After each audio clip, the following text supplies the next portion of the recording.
One T V, سب پہ نظر، اندر کی خبر۔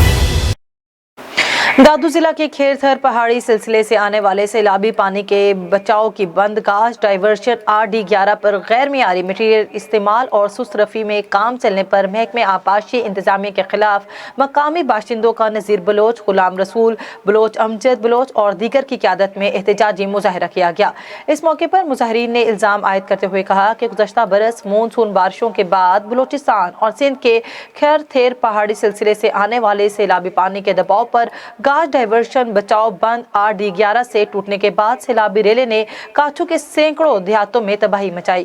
انہوں نے کہا کہ محکمہ موسمیات نے ایک بار پھر بارشوں کی وارننگ جاری کر دی مگر گاج ڈائیورشن بند مکمل نہ ہو سکا، جس کی وجہ سے کاچھو کے 200 سے زائد دیہاتوں کو ڈوبنے کا خدشہ ہے۔ انہوں نے اعلیٰ حکام سے مطالبہ کیا کہ گاج بچاؤ بند کا کام ایمرجنسی کی بنیاد پر جلد مکمل کروایا جائے۔